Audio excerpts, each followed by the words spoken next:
That's my morning routine. இது வெட்னஸ்டேவோட lunch box recipes தான். அன்றைக்கி அம்மனிக்கு என்ன லஞ்ச் பாக்ஸ் பேக் பண்ணியிருக்கேன் அப்படிங்கிறது வந்து பார்க்கலாம். நூடுல்ஸ் கேட்டுகிட்டே இருந்த பாப்பா, அதனால் வந்து வெறும் எக் நூடுல்ஸ் மட்டும் செஞ்சு கொடுத்துட்டேன். அவள் கேட்டது என்னமோ சிக்கன் நூடுல்ஸ் தான். காலையில் போய் சிக்கன்லாம் வாங்கி செய்யறதுக்கு டைம் இல்லை, அதனால் வந்து எக் நூடுல்ஸே வந்து செஞ்சுட்டேன். இதில் வந்து நான் எக்ஸ்ட்ராவும் வந்து மேகி மசாலா மட்டும் ஆட் பண்ணியிருந்தேன். டேஸ்ட் வந்து ரொம்ப சூப்பராகவே இருந்துச்சு.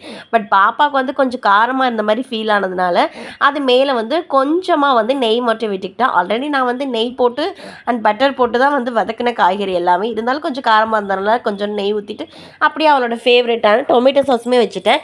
இன்றைக்கி வந்து ஸ்நாக்ஸ்க்கு வந்து ஆடி 18க்கு வாங்கின பேரிக்காய் கிடந்துச்சா, அதை ஸ்கின் ஃபுல்லாக பீல் பண்ணிவிட்டு மேலே கொஞ்சோண்டு சால்ட் மட்டும் ஆட் பண்ணி அதையுமே வச்சுட்டேன் ஸ்நாக்ஸுக்கு. அப்புறம் இன்றைக்கி ஜூஸ்க்கு வந்து சாத்துக்குடி ஜூஸ் தான் கொடுத்தேன். மேடம்க்கு வந்து பாவம் இன்றைக்கி திங்கிறதுக்கு ஒன்றுமே இல்லாதனால பேக்கை பிடிச்சி கடிச்சு தின்னுட்டு இருக்கிறாங்க. இந்த மாதிரி மோர் வீடியோஸ்க்கு வந்து நம்ம சேனலை சப்ஸ்கிரைப் பண்ணிக்கோங்க. ஒரு வழியாக எல்லாம் பேக்கிங் முடிச்சு மேடம் வந்து ஸ்கூலுக்கு அனுப்பியாச்சு. போகும்போது அவங்களுக்கு பை அண்ட் லவ் யூ சொன்னால் தான் அவங்க வந்து ஹாப்பியாகவே கீழே இறங்குவாங்க. நெக்ஸ்ட் ஒரு இன்ட்ரெஸ்டிங்கான வீடியோவில் பார்க்கலாம். அது வரைக்கும் கீப் வாட்சிங். பாய்.